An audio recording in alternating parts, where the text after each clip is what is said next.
CSMC स्थानकावर आंदोलनकर्त्यांचा गदारोळ पाहायला मिळतोय। अगदी 15 दिवसांची तयारी करून आंदोलनकर्ते मुंबईमध्ये दाखल झालेले आहेत। आझाद मैदानावर चिखल आहे, सोय केली नाहीये म्हणून रेल्वे स्थानकावर आंदोलनकर्त्यांनी जाम केलंय।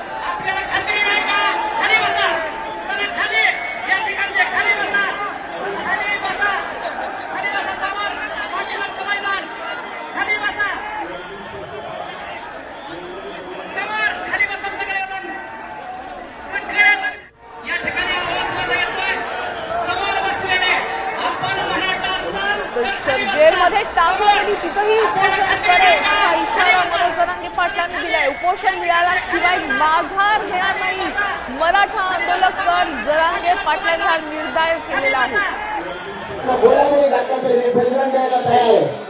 पण मागा हाताला तयार नाही शब्द आहे माझ्याकडे।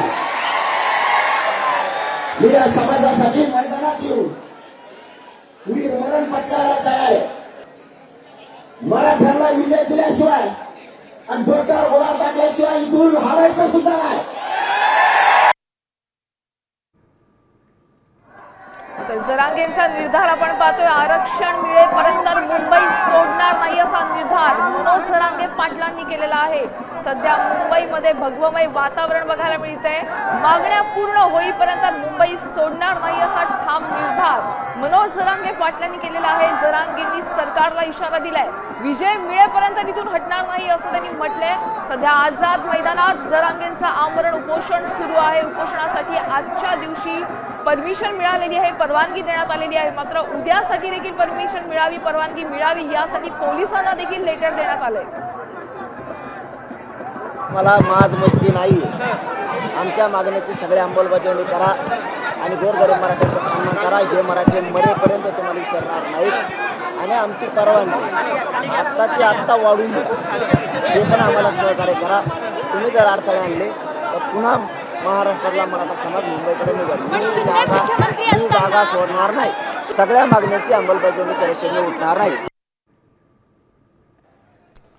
तर धिंगाणा नको, सहकार्य करा असं आवाहन जरांगे पाटलांनी केलेलं आहे। सध्या मुंबईमध्ये आपण पाहतोय, सरकारला सहकार्य करा, धिंगाणा करू नका असं आवाहन मनोज जरांगे पाटलांनी केलेलं आहे। दारू पिऊन धिंगाणा करू नका, मान खाली घालावी लागेल असं कोणतंही वर्तन करू नका असं आवाहन मनोज जरांगे पाटलांनी आपल्या आंदोलनकर्त्यांना दिलेलं आहे। सरकारला सहकार्य करा असं आवाहन त्यांनी केलंय। एकजुटीचा फायदा घेऊन समाज कसा मोठा करता येईल याच्यासाठी आपल्याला पुरी ताकद लावायची। आपलं ठरलं होतं मुंबईला जायचं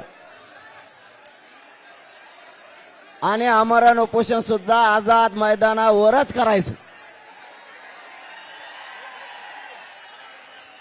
त्याप्रमाणे आपण आज आझाद मैदानावरती आलोय आणि आमरण उपोषण सुरू केलंय। आता isakal.com आहे देशातील नंबर 1 ची मराठी न्यूज वेबसाईट। प्रत्येक अपडेटसाठी isakal.com ला नक्की भेट द्या।